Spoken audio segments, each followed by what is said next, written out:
Сәлем достар, келесі сабақ бөліміне қош келдіңіздер. Және бұл сабақ дербес компьютерді жинау сабағына дайындық кіріспе сабаға.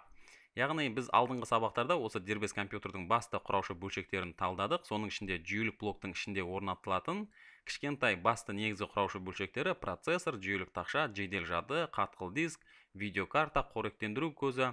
Осындай басты құраушы бөлшектерін талдадық, және де олардың көрсеткіштері қандай, біздің дербес компьютерде алатын орны қандай деген сұрақтарға жауап іздедік. Және осы жүйелік блокты құрастырып болсақ болғаны, біздің дербес компьютердің басты әрі негізгі бөлшегі дайын деуге болады. Сондай-ақ дербес компьютердің кейбір құраушы бөлшектері, яғни енгізу шығару құраушы бөлшектері, мысалы тінтуір, монитор, пернетақта, сондай-ақ даус контроллері, желі картасы, оптикалық диск, яғни дисковод сияқты құрылғыларды талдамадық, алайда оның барлығы біздің көрермендерге таныс екеніне сенімдімін. Яғни олар өте қарапайым және де біздің күнделікті қолданыстағы құралдарға айналып кетті десек болады. Сондай-ақ дербес компьютердің басты бөлшектерінің бірі сыртқы темір қаңқасы, яғни корпусы деп айтып жатады орыс тілінде, немесе ағылшын тілінде кейс, чессис деп айтып жататын осы корпусы жайында сабақ жасамадық, алайда бұл құрылғыда өте қарапайым болып келеді. Әртүрлі форм факторлары, әртүрлі форматтағы корпустар жасалынады, алайда оның атқаратын қызметінің барлығы сол, осы біздің алдында танысқан құрылғылардың барлығын өзінде бекітіп ұстап тұрса болғаны.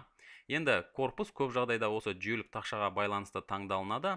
Олай болса, сіз енді компьютер құрастырмақ ойыңыз болса, сіз жүйелік тақшаға, сондай-ақ басқа да құрылғыларға байланысты корпусты таңдай жатасыз. Енді бүгінгі сабақта біз осы компьютер жинау процесі қалай іске асады және қандай дайындық жұмыстар жасау керек деген сұраққа жауап іздейік. Яғни бүгінгі таңда компьютер жинау шынында өте оңай әрі қызықты процесс. Компьютер жинасаңыз біраз нәрсе үйренесіз және бірнеше тәжірибе жинайсыз. Сондай-ақ болашақта осы IT саласында жұмыс жасайтын болсаңыз, компьютердің құраушы бөлшектерін, жалпы жұмыс істеу принципін білген сізге өте көмегі тиюі мүмкін. Жалпы қарапайым қолданушы болсаңыз да, онда компьютерді осы сабақтарды қарап, компьютер жинауды кішкене үйренсеңіз, онда кейбір құраушы бөлшектерін өзіңіз ауыстырып, сондай-ақ компьютерді жаңартуға да мүмкіндігіңіз болады.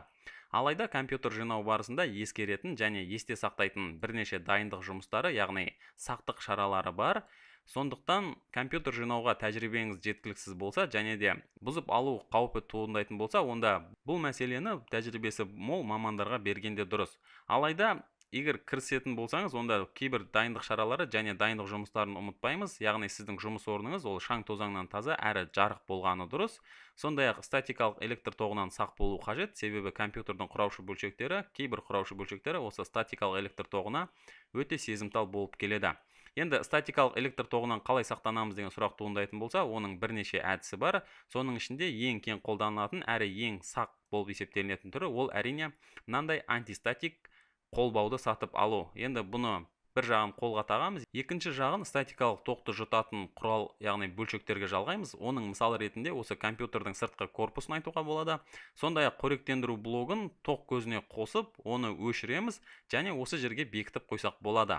Тағы айта кететін нәрсе, осы статикалық тоғынан, мысалы сізде осындай қолбау болмаса, тағы да қоректендіру блогын тоққа қосып, алайда оны сөндіріп, жұмыс жасау барысында қоректендіру блогын жиі қолмен ұстап тұрсақ та, онда статикалық тоғынан, яғни статикалық тоғын жоямыз. Тағы айта кететін нәрсе, осы компьютердің, дербес компьютердің құраушы бөлшектері мынандай антистатик қаптамамен қапталып келеді. Алайда осы көп қолданушылар, мысалы, құрылғыны осы пакеттен алған соң, оның сыртқы бетіне қойып жатады. Алайда ол дұрыс емес. Осы пакеттің сыртқы бөлшегі статикалық тоққа толы болуы мүмкін.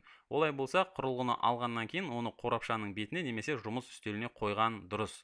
Енді тағы да ескеретін нәрселер ретінде, мысалы, дербес компьютердің қоректендіру кабельдерін орнына дұрыс әрі толық бекіту қажет, себебі ол дұрыс жалғанбаса немесе қате жалғанса, тағы да құраушы бөлшектерді зақымдауы мүмкін. Енді дербес компьютерге үйрететін және де олардың қалай жиналатынын көрсететін сабақ мысал ретінде интернет торабынан алынды және Остин есімді Америка құрама штаттарында осындай YouTube арнасы бар жігіттің ұсынған қалай дербес компьютерді құрастырамыз деген 3 сабағының екеуі қазақ тіліне аударылды және сіздерге ұсынылып отыр.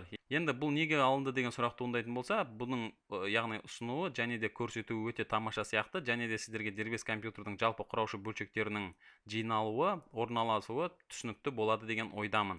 Олай болса, алдыңғы сабақта осы екі сабақты қараңыз Және сіздерде қандай құраушы бөлшектер таңдалып алынды деген сұрақ туындайтын болса, мен оның барлығын оның төменгі жағына жазып қоямын, яғни процессор қандай болды, сондай-ақ корпусы қандай болды, жүйелік тақшасы қандай болды, оның барлығын осы Amazon сайтында мен сіздерге ұсыныс жасаймын, және де сіздер келіп осында оның көрсеткіштерімен толық таныссаңыздар болады. Олай болса, келесі екі сабақта осы компьютер жинау сабағын қарастырыңыздар.